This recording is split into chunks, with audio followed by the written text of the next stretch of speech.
I'm in Lancaster, Pennsylvania. I'm at a CarMax auction lot. There's 80 cars here for sale. It's the preview day. Actually, I missed the preview day, but they were kind enough to get me in here. The bidding is online. It starts in just an hour or so. Now's my chance, though, to take a look at these cars, see what I like, see what looks good. These cars, by the way, are all CarMax rejects. These are, you know, too old, too many miles, maybe too many repairs are needed to get these things back on the road. Maybe the history on these cars were sketchy. But I think there's some pretty good deals out here. At least I hope there is. We're going to take a look at these cars. There's some interesting ones out here I want to share with you. And we're going to see what we can walk away with. Get educated on this whole process as well. Find out, I mean, how this whole thing works. And see if we can find a good car at the same time. First car on my list, a 1998 BMW Z3. This is the 4-cylinder, 79,000 miles. Looks really, really clean. I'm liking the condition of it. The 4-cylinder is not my thing, but for the right price, man, I'm happy with it. And you know, you get a few more weeks or months of nice top-down weather. This could be an interesting car. Super clean. Clearly this one's outside the year range that CarMax wants to deal with. But in terms of condition, I'm surprised what I'm seeing. I don't know, what in the world is that? Is that center console? That is about as cheap as I've ever seen. Aftermarket radio, but otherwise, what in the world is all this? Is that a pop socket? It's for your phone? Yeah, check it out. Okay. One cool thing about this auction is all the keys are in the car. Oh man, the seats are like rocks. Starts right up. Get the air conditioning on.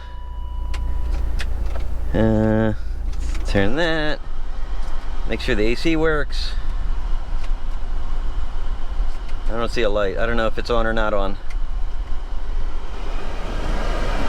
Steering feels okay. It engages. No lights on the dash. Oh, reverse is a little stiff. The clutch feels fine.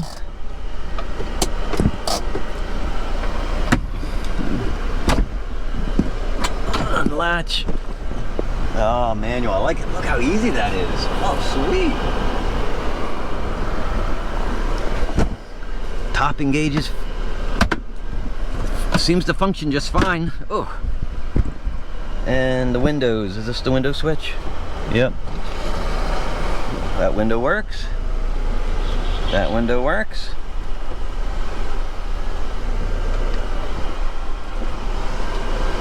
That's a weird button. I've never seen that. Something's not quite right with that. No problem. Still no cold AC. So no air conditioning in this one. I can't figure out how to pop the hood. I thought it was over here on the left side over the headlight, but I can't see a lever. The engine sounds fine. I mean, just from being on the outside. The AC does not work. Has great tires. Not a lot of damage. This is faded. Looks like it's probably been bumped in the past and repainted. And on the front lip and here, you can see that's all messed up. I mean, car's so darn low. I'd be curious what this sells for. I'd be interested. I could be a buyer. The problem is there's not much of a market for this going into wintertime. So we're gonna watch this, see what it sells for. If it sells for cheap, I'm gonna jump in. And cheap, I'm talking like $1,500. I don't know if that's the right amount or not.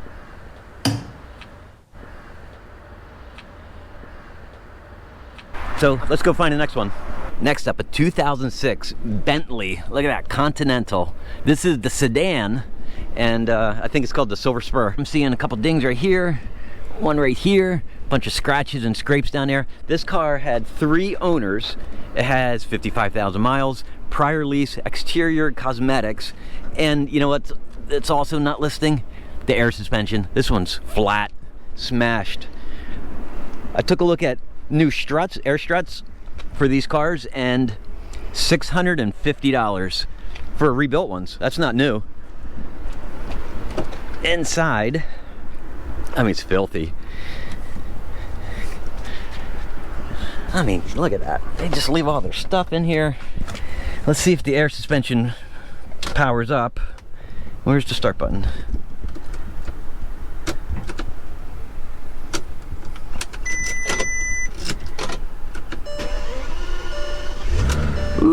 V12. I'm hoping the strut will pop up. I'm not seeing any movement on it. And down here on the air dam, you see that damage. Same thing with the rear bumper as well. This side has a ding also right in here. 3 right here. Some scrapes. Looks like a good buff would take care of that. I'm only seeing one. Well, maybe it's the front. Looks like the front is collapsed. Both of the front. At $650, that's $1,300. And then you got to rebuild these bumpers, maybe $650 or so for the front. Repaint and clean up the back one for $250, $300 maybe. Then you got to ship it. Oh, there's a ding up here. This thing's going to need a really good scrubbing and cleaning. Oh man, look, it's my phone. Whew. Has a funky smell in it. Might be all that trash in there. Let's make sure the AC works. Yep, it's blowing cool. Right now it's cool. I have no idea what the setting is on. Let's take a look out back. Pretty cool. Get the fans on. Get this. And it's blowing cool, but it's not blowing cold.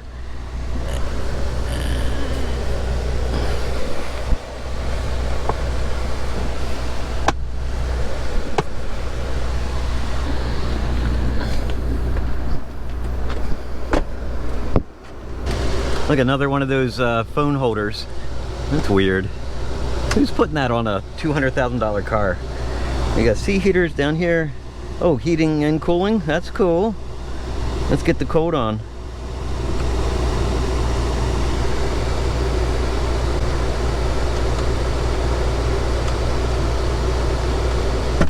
Tell you what, this one's interesting to me. It's got me curious.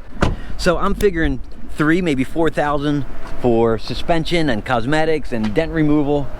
The tires look good. There's all kinds of little things going on here. AC wasn't cold. It was just cool, wasn't cold. Don't know if that was something I was doing wrong. My guess is that if this thing was perfect condition with this mileage, with this year, this car would be high 20s, maybe 30 as a retail price. Look, I got to put maybe 3,000–4,000 into it. I got to ship it to my house. I'm an hour and a half away from here. I don't know. Is it worth 15,000 to me? Maybe. I'm gonna watch this one, and it might be something fun to play around with for a month or two, and then sell, you know, before winter comes in. And you know, could I sell it for 25 with it all complete and looking good and driving good and everything working? You know, that might be a nice deal, a nice value for somebody. I'm gonna watch this one, and we're gonna see where this one goes.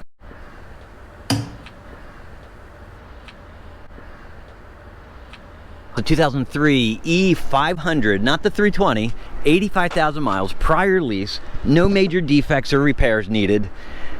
And that's one cool thing about CarMax is that they disclose this stuff. If it has differential problems, transmission issues, engine problems, they say all that. If it has, you know, major cosmetic issues, it says that. This one, I mean, I don't necessarily care for the silver on silver, but the miles is super sweet. This one is the 500, so it gets the bigger engine. Cosmetically, it looks pretty nice. I suspect, though, there's going to be some dealer that's going to snag this, pick it up, and turn this around, make some good money on it.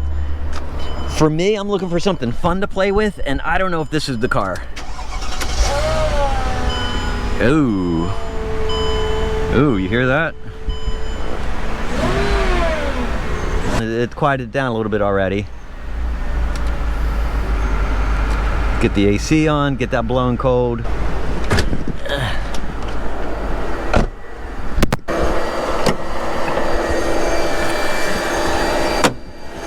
All right, when that first fired up, there was some kind of idler noise or pulley noise. It's quiet now, I don't hear any of that. Looks pretty clean, the front bumper looks pretty good. The AC compressor just kicked on, or that's the cooling fan. So that's a good sign.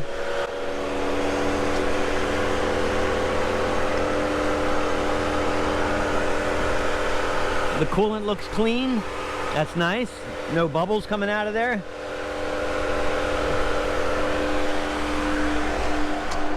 We'll check the oil in a minute. And blowing cold, I like it. Condition wise, it's really clean, really nice. No curb rash on the wheels.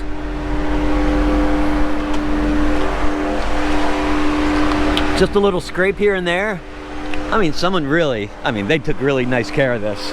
Little hazing on the headlights. It's been sitting outside for a while. That'll clean up fine. Let's check this zone is blowing cold too. This is nice. Someone took nice care of this. Let's turn off that engine and get that engine off. That's all I need to see on that one. Good. I mean, the belt looks fairly new. I've got oil seeping, looks probably from the valve covers, I would think. For that kind of mileage on it, I'm surprised how much oil there is.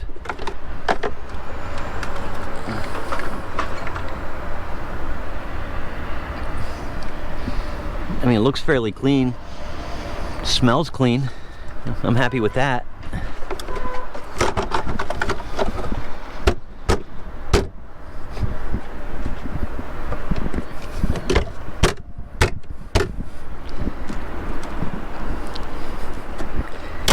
I've always liked this generation Mercedes E-Class. Wish it was an E55 or a 63. Regardless, it's a pretty decent car. Looks pretty nice. It seems to be in good condition, and I'm going to watch this one and see where it ends up with. I'm curious to see just where the market is on this kind of car, the mileage and the condition of it. I think it's going to be an easy sell. I think there's going to be a lot of bidders on it too, but we're going to watch this one and see where it ends up.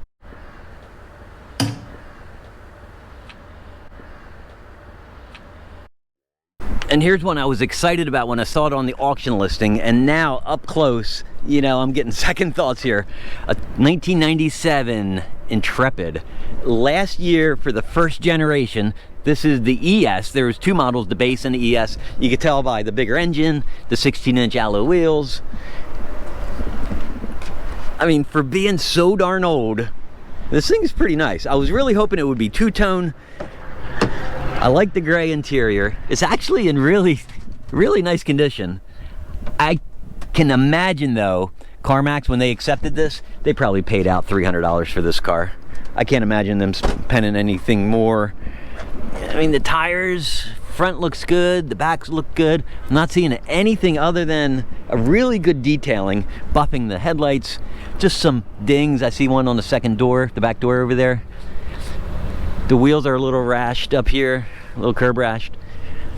You know, oh, there it is, yeah. I have to get that door panel off to pop that one out. Overall, you know, I'm not disappointed too much. I'd like to see where this thing ends up. It just needs a good cleaning.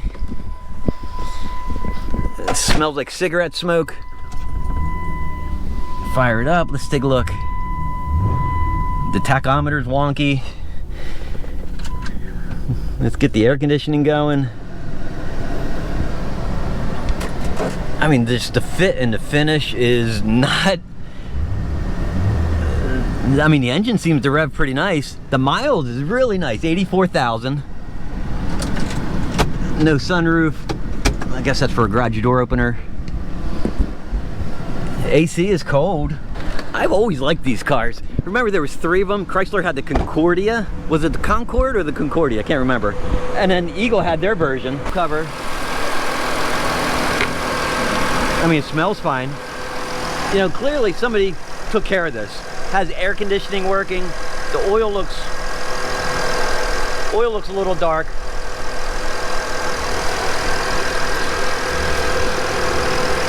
That check engine light, I didn't bring a code reader. I really didn't. So I don't know what to expect with that. You see the tachometer kind of like twitching like this a little bit. What do you think? $600? Could I get this for that much? I like that cold AC. I'd be tempted to replace my daughter's car. I picked up a $500 Toyota Solara. I could replace it with this. I really could. That Solara is all rusted out. This could be the good car to get her back and forth to school for not a lot of money. 600 bucks, I'll be a buyer. Let's see where this one ends up.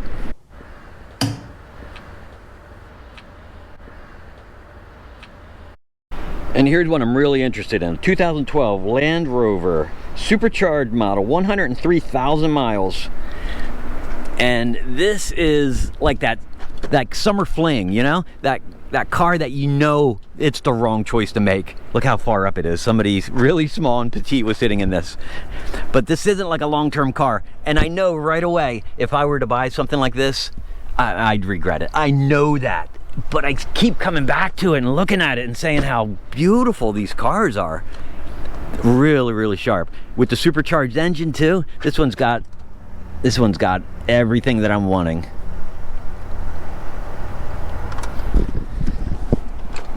Oh, man, it feels good. Just something about these. They just draw you in. No key. That's all right. So on the auction listing, it says it's a prior lease, no major mechanical issues, supercharged. Here's all the options, 20-inch wheels and so forth. Let's at least pop the hood, take a look at the engine oil, see if we can find anything that's or red flags. But honestly, I'm going to bet it would have been disclosed. Oh man, the cover does not want to stay up, so that's going to be an issue. Use my head and take a look at some fluids. I mean, looking for a dipstick, I'm not seeing it. I'm betting it just has an electronic sensor on there that measures how much oil is in there. Cosmetically, I'm happy with it. It's nice. I like the history on it, 103,000 miles, but you know, these things are trouble prone, like I said. I'm interested to see where it ends up. We're gonna follow this one and just get a benchmark, find out what these things sell for in this miles, this condition, this year.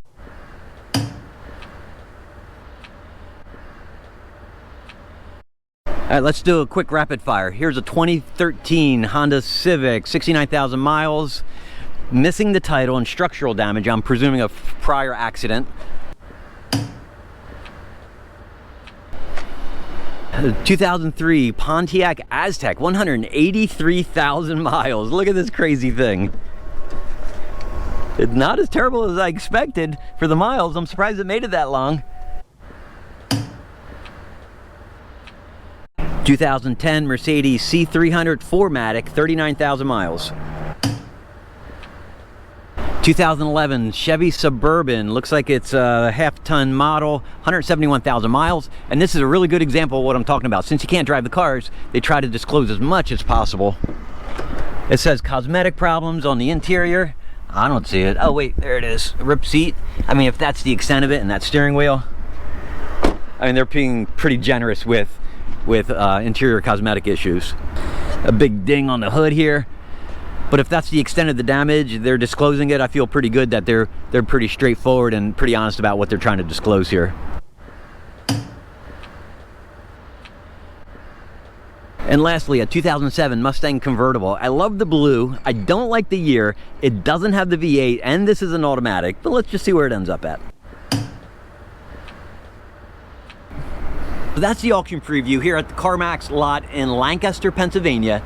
80 cars here, started at 84.